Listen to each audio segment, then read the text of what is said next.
What's up, everybody? We are live, little Monday edition of the Slate on DraftKings Live. I'm hosting. It's just two of us today. Usually Brendan Glasheen in this chair, but it's just myself, Matt Meiselman. We are going to be recapping the Super Bowl, talking a little bit of Rams, a little bit of Bengals. Matt's in the house, so we're going to get his opinion on NBA. I'll probably drop in a little bit of NHL stuff. A little bit of golf stuff too, but the main focus, Matt, I mean, it's going to be on the Super Bowl. That's what everyone's talking about today. We got to break this stuff down. There's a million bets to go over. And yeah, I don't know. I mean, it was like, for me, it was an okay Super Bowl. It was some interesting stuff happened, but it also was kind of like bland from a lot of perspectives. Give me your take on it. I think we're kind of similar minds of just, your first impressions of just how that went as a game. Yeah, I mean, I was happy with how bland it was. Just some stuff that seemed pretty predictable worked out. Like if you thought that Cam Akers wasn't going to get a ton of volume, if you thought the game would have some sacks and some punts and, just basically be a regular football game instead of what people usually think of for the Super Bowl, which is everyone's going to just have a million yards and there's going to be tons and tons of points because that's what everyone wants to root for. It's unfortunate when we get that because I think for the two of us, we're not just hammering all the yardage overs on all the players because that's fun. And it granted, it is fun, but it did. None of that stuff really worked out. Like it just ended up being a pretty standard football game. Not nearly as exciting as what we got in conference championship or even divisional round, but I enjoyed it. Like I thought it was a decent game. And the stuff I was rooting for the most part did pretty well. So nothing really like that crazy to say about it, but I thought it was a decent game. Yeah, my sentiment's pretty much the same. Like it was a good game to watch. It was, the Rams took the lead. You thought, oh, maybe we're going to get a blowout. The Bengals fought back. And you're like, hey, the Bengals are, they're doing their Bengals thing again. They're just going to cruise to win. And then we got drama at the end with the penalties and stuff. So from a watchability perspective, it wasn't terrible, but it was kind of like, and I was thinking about this the other day.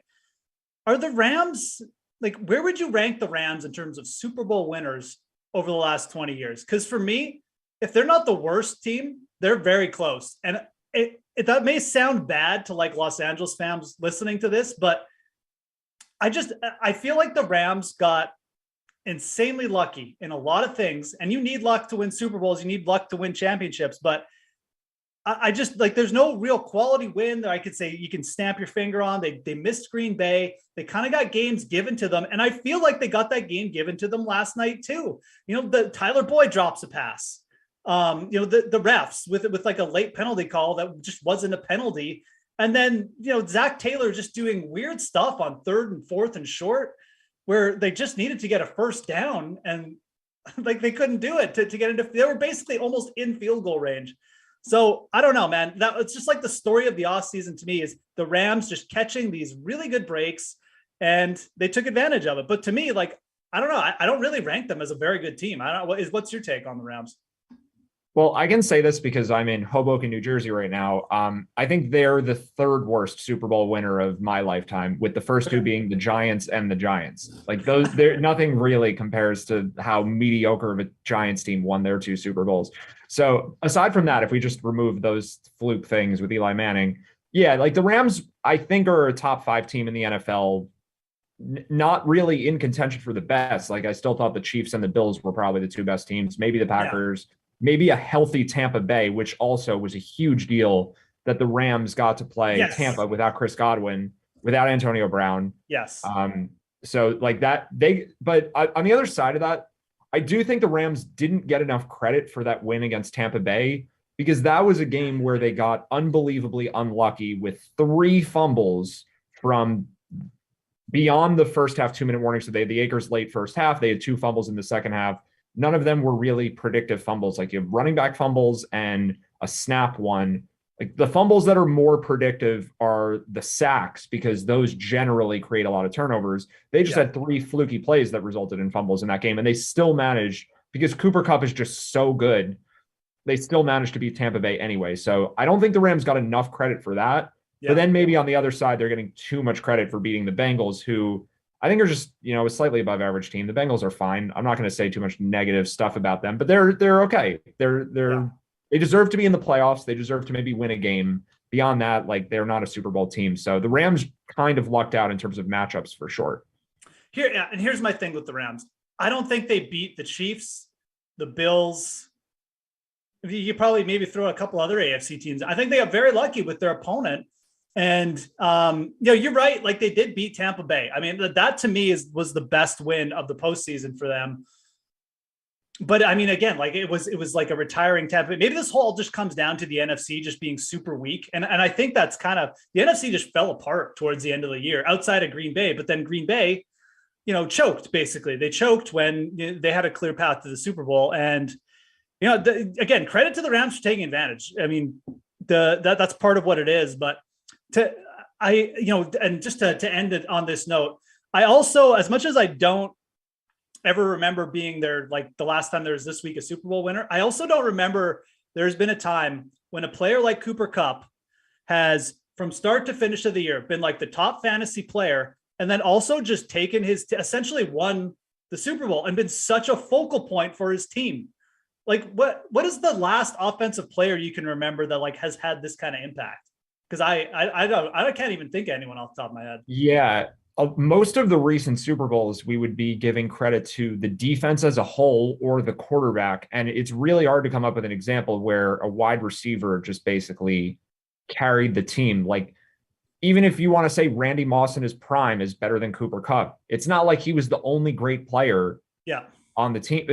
So there's been really, really great wide receivers to lead their teams to Super Bowls, but they had so much else. And the Rams do have a great defense, especially their defensive front. And Aaron Donald maybe was the most quote unquote deserving of the MVP for the Super Bowl. Just that's not how Super Bowl MVPs work, like we talked about this morning. So that doesn't, but the point still remains, like the Rams don't win that game without their defensive line. That is still true, but nonetheless, like offensively, there was no running game. Stafford was mediocre. Odell Beckham got injured. They got no help from basically anyone else in the passing game. And Cooper Kupp just did the entire last drive by himself, including a running play on the most pivotal play of the game. So yeah, he basically won that game for them. I can't really think of another time where anything like that has happened. Yeah. It's just something that I was thinking about when I was digesting that game last night. Like it's really incredible. I mean, it just speaks to how good a player, how good, incredible a season it's been from start to finish. Again, we're not just talking about a guy with a good fantasy performance. Like it's been from the start to the finish with Cooper Kupp. Absolutely amazing. So I just wanted to drop that in there. Let's do this one thing quickly, and then we'll talk about our best bets for the week. Where do you see Cooper Kupp and Jamar Chase going in fantasy drafts next year? And where would you take them personally? And just do it off the top of your head. It doesn't have to be, super crazy analytical. Obviously, we're like months away from carrying. Yeah. I mean, it's still, I think I have a little bit of a different philosophy than most people in general, just with the way running backs go down with injuries. Like there's always going to be these top running backs that seem like, I don't know, is Javonte Williams going to be a first round pick now if Melvin Gordon's not there? And it's like everyone gravitates towards him. And then you have the obvious guys like if McCaffrey's healthy, Alvin Kamara, so I guess generally speaking, those sorts of receivers would go towards the end of the first round. I think there's a case for Cooper Kupp to go like top half of the first round in fantasy drafts. I'm a little torn on Jamar Chase though, because he's so boom or bust. Like most games this year, Jamar Chase was pretty average. And then he had 4 or 5 games that just were completely off the charts. Yep. So that level of volatility is concerning, but he's so young, right? So I probably wouldn't draft him above his projected draft slot, which I'm guessing is late first, early second. But Cooper Kupp, who might also be drafted late first, early second, him I'm a little more optimistic on. So does that kind of line up with what you're thinking? Yeah, of the two, I actually think I would be okay taking Chase a lot higher than people, because what you said is 100% correct. But we have seen a lot of explosive players and the one that comes to mind is Tyreek Hill. He had that one good year. Everyone's like, well, regression. He's not going to get that many targets. And his targets went up, right? And Chase is still attached to a really good quarterback in Burrow. So I could see something like that happening too. But you're right. I think it's risky to overdraft Jamar Chase because he's going to be popular. It's not like you're sneaking Jamar Chase in the 3rd round. So I think he's a player you really have to go all in on and be like, I'm taking Jamar Chase like 5 spots ahead of most people. Or it's just like, okay, I'm not going to have any Jamar Chase next year. So anyways, early thought on that. Those will be two popular players, come draft time, whenever you start drafting, July, August, or September. Okay. Best bets. Let's talk about this. So obviously, the Rams won. Good for them. I mean, a lot of people were on them. Some people just called it like it was an easy bet. I don't think that was anything but easy, and they certainly didn't make it easy. But I mean, the Bengals covered here, and I can't remember if you were on this with me or not. I know like Buchanan and like Pierce, we just thought that the 4.5 that the Bengals were getting was too big, and I mean, it turned out that was true. And I know one thing I did talk about with you was we really liked this game to be close, regardless of what side you're on. And we liked that bet that the point spread was going to stay within 8.5 points. And like, that was like a no sweat bet. I mean, I threw that one out there a couple times last week too. And if you hit that was great. So first of all, like, what's your opinion? Like, where did you stand kind of on the spread on this? Did you get any action live or anything like that? And then just give us an overview of like how your best bets for the week and kind of how they turned out. Yeah, I got a little bit fortunate because I bet the Rams to win the Super Bowl during the fourth quarter of the Rams 49ers game. That was like my live future bet. So I had a better number. I had them as like small favorites to win the game. And then it came down to, do I want to hedge it or not? And I ended up betting the Rams team total under at 27.5. So I managed to get that. I didn't take the Bengals spread though. I just thought it was fair and I was leaning under anyway. So I figured I'd just hedge with the Rams team total and just go that route. And then, yeah, like most of what I had on the game was really just fading Cam Akers. Like just about everything that I was rooting for. Like anytime a different running back was in the game, I was happy. Yeah. So that worked out well. Akers played more than I was expecting. And actually, like, if he had rattled off a first down run or two in the third quarter during the part of the game where they were trying to get him going and he couldn't do it, like if there was one or two long runs in there and they had more first downs and more possession, I actually think we would have lost that. Like I think he would have ended up 17 or 18 attempts. It was closer than it appeared on paper. Absolutely right. Yeah. Because they just kept trying to get him going. So yeah, like if he actually played well, I think that bet would have been a loss. Like I think he would have ended up at 20 attempts because the Rams had the Bengals were so inept on offense for a lot of the game. Yeah. And then their scoring drives were so quick that the Rams just had so many potential plays and drives and first down opportunities. Like the Rams just ran more plays than I would have expected. So that almost ended up biting us on Cam Akers. But fortunately, he wasn't good enough to take advantage of all those extra opportunities. And look, like to the Cam Akers prop, I mean, like I gave Matt a shout out. I mean, he brought this one up. Like we were really big on going under his carry total, and it was at 16.5 for a long time on the DK Sportsbook. And what did he end up with for the game? 14? I think it was it was either 13 or 14, and the closing line on the rush attempts was 14.5. So it actually did. Yeah. It stuck on 16.5 for a couple days after we first mentioned it a week ago. Or I think we probably mentioned it 2 weeks ago because, right, we had 2 full weeks leading up to this game. Yeah. Yeah, by the time we came on last Monday, I think it was probably still 16.5, but it was juiced to the under by then. And then it slowly started moving down throughout like the 4 or 5 days leading up to the game. So when I saw the game started and he was already down to 14.5, I felt pretty good about the take. And then that it turned out 14.5 was probably roughly what the line should have been. Yeah, absolutely. And I mean, when we were talking about that bet, I mean, we talked about multiple ways that it could win, right?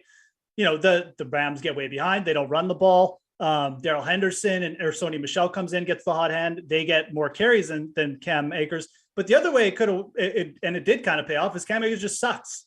Like he's just not good right now because of the Achilles injury. And it kind of just, like you said, took away from some potential more carries. So you can say we got lucky, but it really was just like there was a basket of scenarios where that one was going to hit on the under.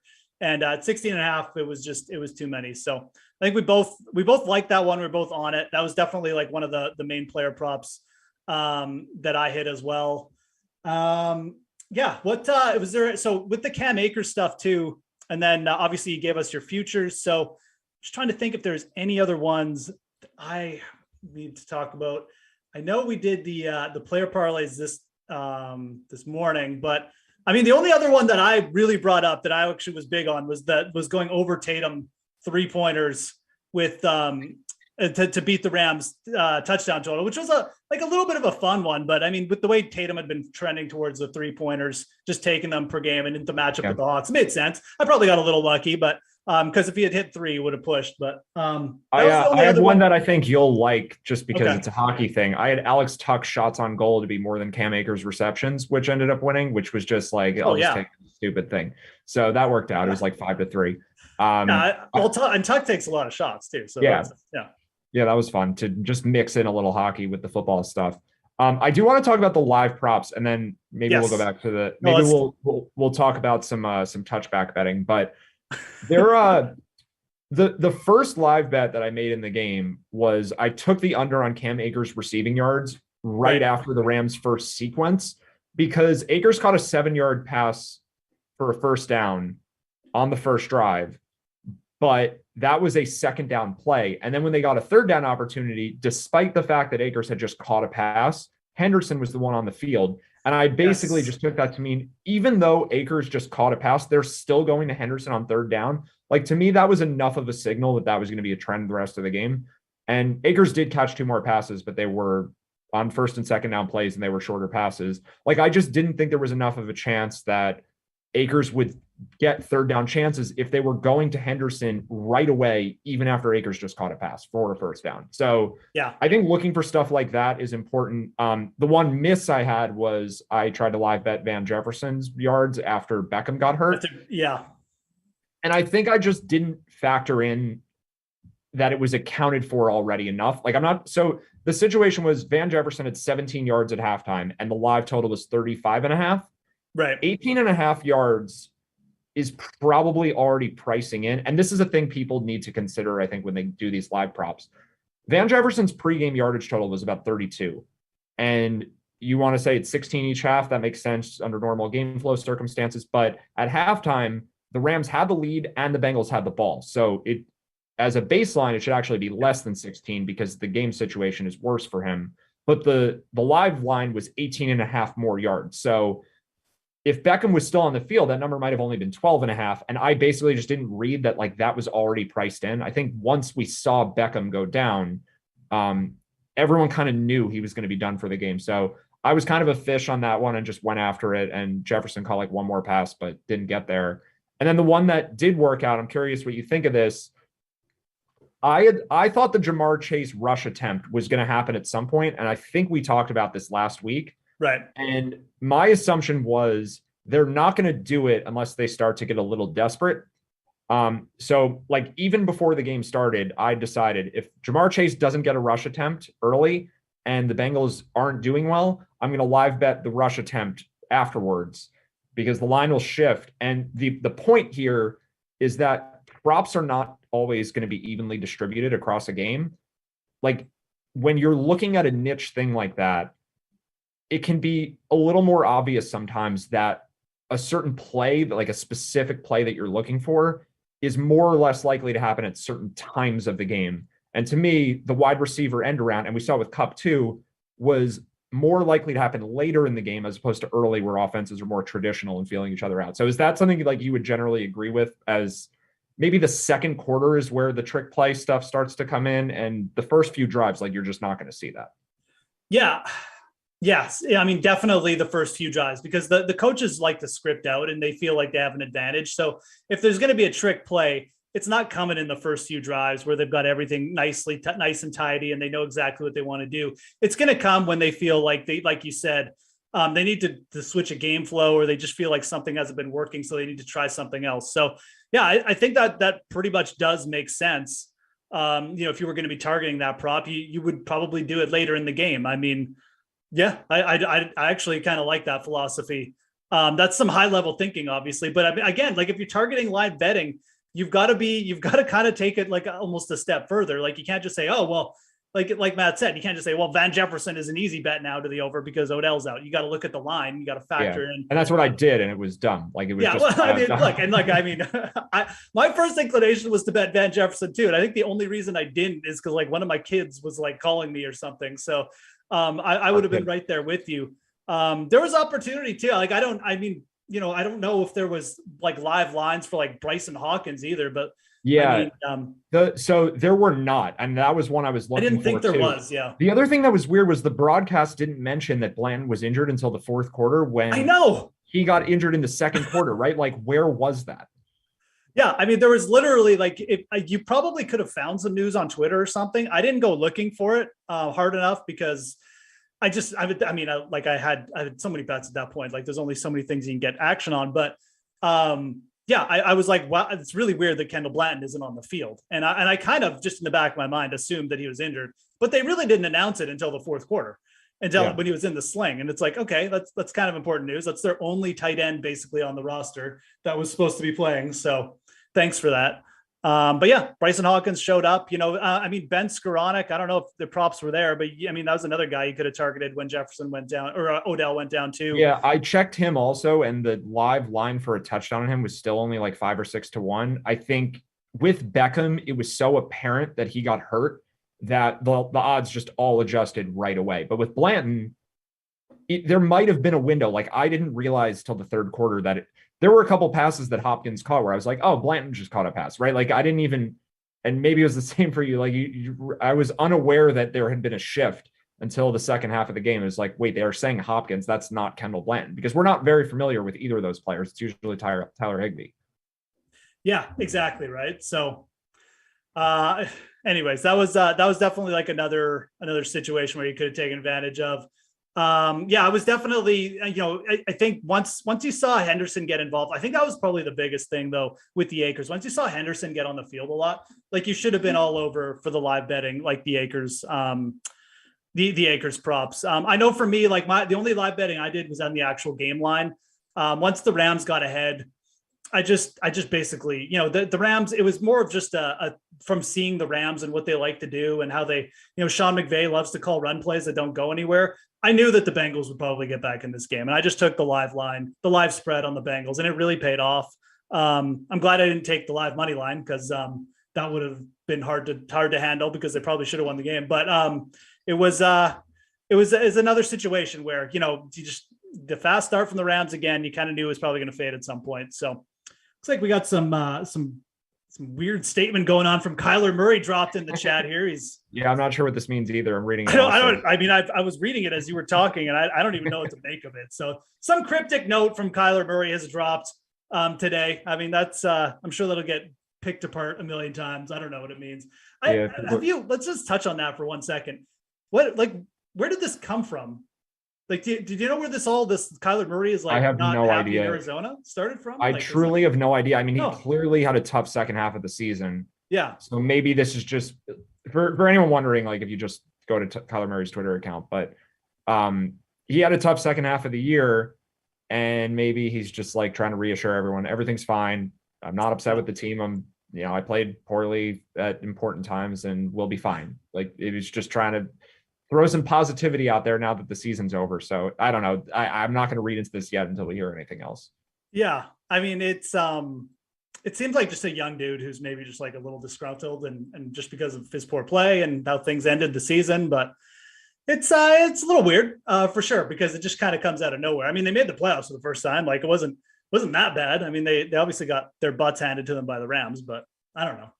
That just seems maybe a little fabricated. So maybe he's just trying to defend himself a bit. Anyways, okay. Before we get off the Super Bowl completely and go on to, like, maybe touching next year's odds or some NBA, NHL stuff, we do have to mention there is a fellow on DK Live this week who tried to sell his soul, put everything on a kicking prop, and he failed miserably. Matt, did you bet that there would be a touchback in this game, or what did you touch it at all, or what did you do with the opening kickoff? I stayed away, and I looked at this one for so much longer than what I should. I wasted so much of my life just staring at the yes/no on this prop, and I didn't end up betting it at all. Yeah, so the one we're talking about is, would there be a touchback on the opening kickoff? And normally the no is a big underdog, but I think there have been a couple instances recently where the ball hasn't reached the end zone. I think last year in particular, the ball was, this may be wrong, but I think there was a kickoff deep into the end zone, but the guy brought it out. So maybe there's some recency bias here. I heard a lot of people debating this because the line moved a ton. And anytime you get a lot of line movement for anything, people are going to talk about it. So the no was, I don't know, it was as high as plus 150 or something. And by the time the game started, the no was the favorite over yes. I don't know if there's supposed to be a touchback on the opening kickoff. One thing I do know is that the weather has a very large impact on how far the ball will travel. And we've had Super Bowls somewhat recently in cold weather stadiums or neutral weather, wind, whatever. This is LA. Like, it was warm. Yeah. Seemed like a good environment for the ball to travel. Basically a dome. Basically. Yeah, it functions kind of like a dome. So I was hoping to be able to get the yes side of this at some kind of plus odds, plus 110, plus 120. And I think the best I was able to find was just plus 100. So I just didn't do it.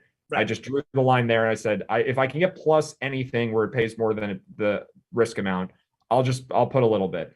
But yeah, ultimately I didn't see it there. So yeah, we got a touchback, and I don't really know what to make of it other than for bets where it's not quantifiable in any real way, right? Like, we're just going on hunches and anecdotes and all these circumstantial things. When you have a bet that's on something like this, and actually I think player awards are actually somewhat similar, right? Like, you want to make sure that you're not just chasing all the steam. And if you get the same number that the people who are touting it are giving, that's fine. And I think if you bet no at plus 110, like, that's fine. But no at minus 120 or whatever it was right at game time, like, at that point, just don't, like, you don't need to worry about missing out on the bet that everyone has. So, like, to me, the really big mistake was if you bet no when it was already the favorite. Otherwise, like, who knows? Maybe it was just a lucky kick and it never should have reached the end zone. I'm not really sure what to make of it. I mean, exactly, right? I mean, we're not going to break down everyone. If you do want to, like, complain to someone, though, go to Julian Edlow on Twitter. He was all over it. And look, Julian had lots of good calls this week. We're bringing up the kicker one because it was funny, because he did bring it up like 3 times during the week. And it was also the first play of the game. Like, it was fun to see the game start that way. It is, exactly. If anything else, I mean, Julian made the start of the game way more exciting for me this week. I did spite bet the other side against him. I was like, for a tiny amount, but just to have a little bit of anti-Julian sprinkle in there. So that was funny. And quickly too, like, I mean, my worst call of the week was betting the Joe Burrow over on his yardage. I really thought we'd hit that one easily. And there were points in the game where I was like, hey, this is actually going to hit really easily, and just sputtered. I mean, the whole fourth quarter was just like them getting 10 yards and then punting. So, I mean, I didn't give enough credit to the Rams defense. Maybe I'm still not giving enough credit to their defense today either, because that's a big story of the Rams season too. Just how dominant that defensive line can be at times. So, that was probably my worst call, going over on some of the Burrow props. Did you have one quickly, Matt, that you were just like so out to lunch on that? Yeah, it's the one I mentioned already, the Van Jefferson live bet. Like, right. I wasn't thinking, sometimes there's been a lot going on in the first half of a Super Bowl party elements or whatnot. And you just, you see it, the thing happen, and you just make the bet. And then you're like, oh crap. Like, I just forgot how all of this works and made a mistake. Like, that was definitely my worst call. But as far as pregame stuff, I mean, I think I valued Sony Michel too highly. Like, I didn't consider the dynamics of that situation well enough. Like, I thought if Akers plays less, Michel will necessarily play more. And it didn't really work out that way. Henderson was the one who played over Michel. Sony Michel only had 2 rushes for the game. So, yeah, as far as pregame stuff that we touted on our last 2 weeks of being on air, yeah, Michel was definitely the biggest miss. His over-under was 5.5 attempts. He only got 2. I also touted purple Gatorade for what it's worth, so that didn't hit. Although, like I said this morning, if you tint your screen, you could have made it purple yourself. So, okay, let's do a quick rundown of the odds for next year. I know our guys in the back. We got Amon back there. We got Andrew. They're going to put up some fancy graphics for you. Get some at least the top few guys up there in the Super Bowl odds. And how it sits right now, I'm not really shocked to see the top 2 teams.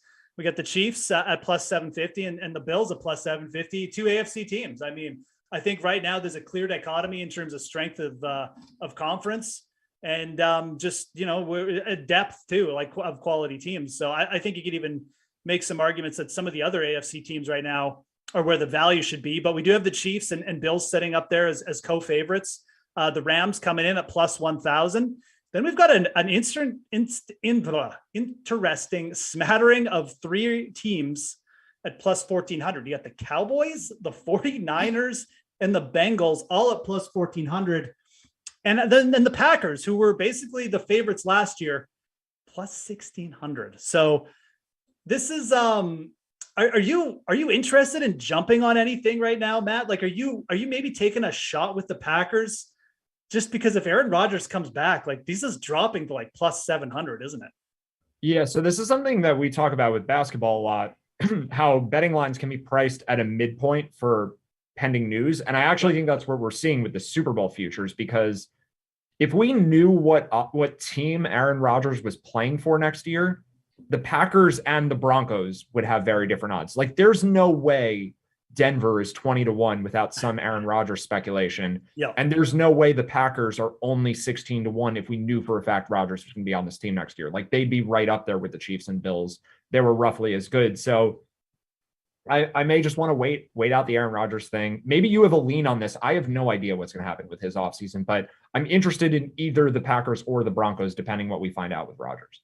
Yeah, it's funny because last week I was like, oh, Aaron Rodgers is gone. I mean, I was actually online. I'm buying like Jordan Love rookie cards. I'm like, this is going to work out great for me. But then, this week, and now that we've digested the Super Bowl and the Rams, really, what better path does Aaron Rodgers have to win a Super Bowl but to go back to Green Bay? The NFC is what does he have to go through? The Cowboys, big deal. I mean, okay, the 49ers are a good team. They're going to be quality again, but the Packers should have won that game. So I don't know how much he has to worry about. You've got no Tom Brady in Tampa Bay. You got nobody in New Orleans.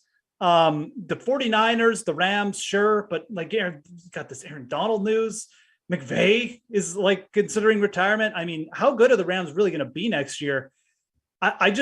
It seems if I'm taking a team to sprinkle a little bit on right now because I think their odds could go a lot shorter, it's probably going to be the Packers.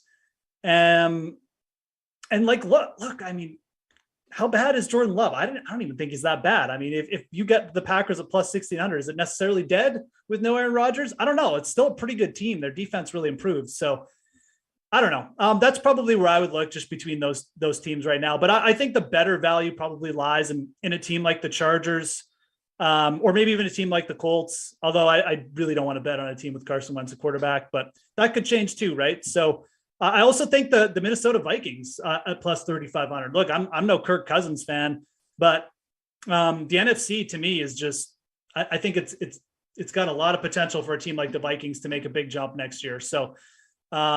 Yeah, that's how I think the Packers news is obviously huge for futures, but I think there's a couple teams that I could get behind right now, potentially and sprinkle on. Probably the Chargers are my favorite at plus 2,500. You have a favorite quickly down there, and then maybe we'll just close with some NBA and NHL stuff. Yeah, so if I'm picking a team that's not Aaron Rodgers related, it's probably Baltimore, with Lamar Jackson probably being healthier next year and the rest of the Ravens. But I do think if we find out Rodgers is signing with Denver, we will get the Packers line to move, and we'll obviously get the Broncos line to move. But I would be interested in Minnesota in that case, like you said. I mean, if you take Aaron Rodgers out of that division, that's going to be a secondary odds change. As soon as we find out Rodgers is doing whatever he's doing, the line on the Packers and the line on the Broncos, those are going to move right away. But I don't think people will catch on to Minnesota quite as quickly. And that obviously, that's the biggest impediment to the Vikings making the playoffs is whether or not Aaron Rodgers is in Green Bay. So, I'm definitely keeping an eye on that. Rodgers doesn't have to sign in Minnesota for the Vikings to be good value. He just needs to leave the Packers, and then the Vikings become interesting. Yeah, and you could take that a step further. Does Aaron Rodgers going to Denver make the Bills a better Super Bowl bet because Mahomes has to deal with Rodgers? I don't know. I mean, that maybe that's taking it too far, but certainly interesting. Maybe it brings down the value of the Chargers a bit too. Aaron Rodgers being that division. I don't know. But I definitely like that Vikings call. And I think that if anything you take from this conversation about futures, that's one, because that is one you might be able to jump on if some Aaron Rodgers news breaks. And Vikings new coach. I mean, Mike Zimmer I hated that guy. So him being out of there, and them having another elite wide receiver and Justin Jefferson. We've seen the value of these elite wide receivers this year, if anything, man, with Chase and Cup. So who knows? Okay, let's switch gears. Let's head to the old NBA slate. We got Matt, obviously, NBA guru. Giannis is out tonight, correct? Yep. No Giannis. Everything for that game, I think, is already properly accounted for. So that's no longer a game I'm interested in, even though this morning it was important to think about that. At this point, it's kind of just a boring situation. The Bucks deserve to be about minus 10 or 11 against Blazers at home. So that one is where it is. Yeah, I guess I'll mention a little bit about games tonight and then a little bit about futures. We can just bounce that around. And I know for tomorrow's show, we'll probably get into the future stuff a lot, recapping the deadlines still a week later. But yeah, for tonight, I mean, I'm still fading the Warriors pretty heavily. Okay. I didn't pick them outright, but I was pretty confident in the Knicks to cover against Golden State a few days ago. And the Knicks actually went into Golden State and won the game. The Warriors have just not been that good of a team without Draymond Green.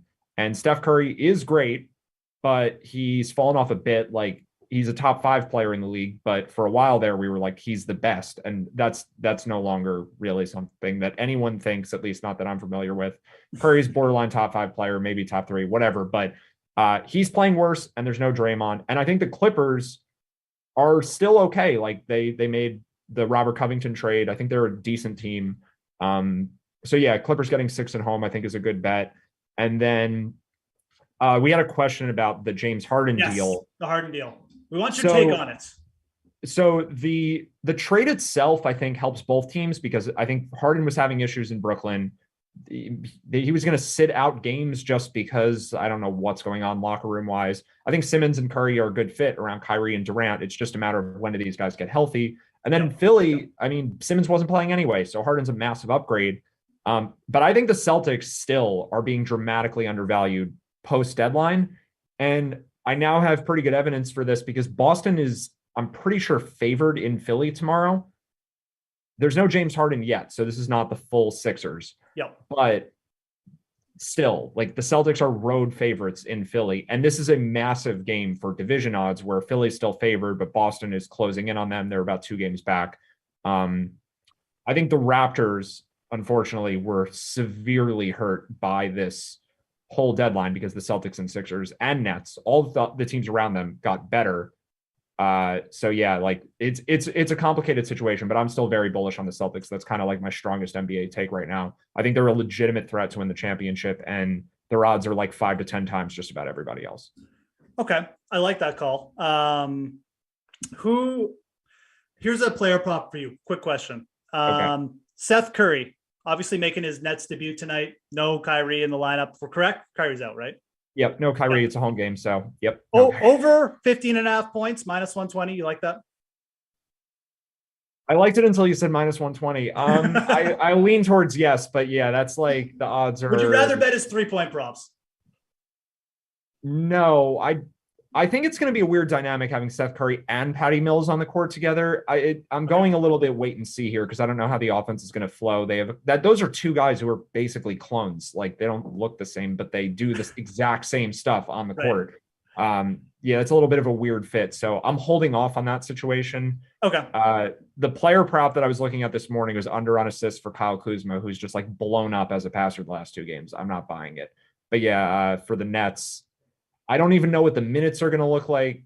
It's hard to really analyze them. We don't know a starting lineup. This could be a situation where we get like 24 minutes out of everyone. Right. So yeah, I'm just taking a wait and see. I just thought I'd throw that one out there because I knew Seth Curry was making his debut. I knew Kyrie was where. I just wondering if you had a hard take, but I know that's fine. I mean, like, soft take on Curry over. I don't hate it. Okay, don't hate it, but it's not his favorite. Like you said, Kyle Kuzma under assists. That's one he does like. So I got one player prop out of Matt. That's good. Okay. You know what? Let's go to the NHL for 1 sec because I think there was a bet I actually really liked. We got a Tyler Toffoli trade that maybe, right? That's happened since this morning. What? Oh yeah, that's right.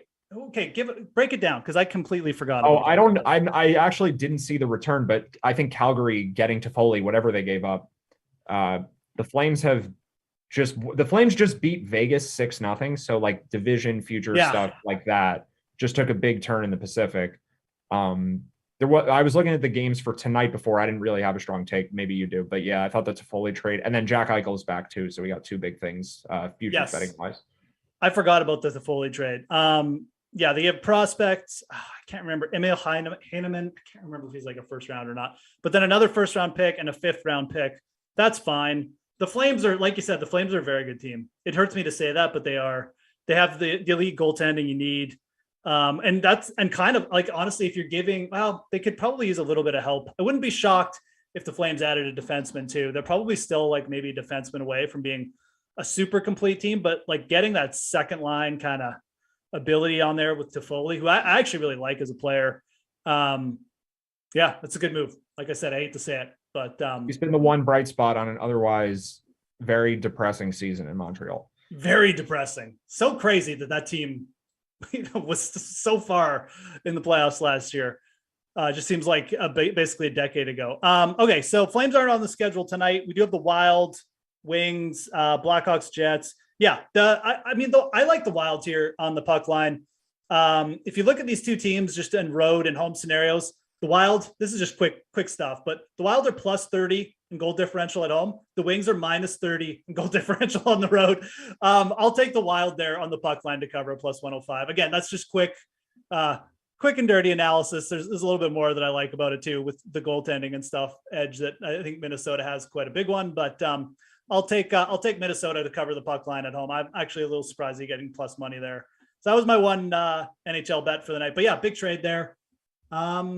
Let's I think that's about good, man. And we can kind of wrap there. You got any other thoughts? NBA, NHL, NFL you want to throw in, Matt? I'll go back to the NBA quickly, just on a similar note. With that Sixers Celtics game tomorrow, I'm just looking up the division odds again, but that is going to potentially be a massive game in Philly tomorrow for the Atlantic Division, where the Sixers are minus 300, the Celtics are plus 500. Boston, like I said, is 2 games behind. If Boston wins that game, 5-1 is like fairly obscene for their division odds. If they lose it, like if you can wait till that game is over and be ready, or, you know, if there's a big margin in the game where one of the teams is up 20 points and hit the bet, then like this game is going to change a lot of what I think about who wins the division. So I would say right now, I think Boston's slightly undervalued. And the line's just kind of fair if they lose.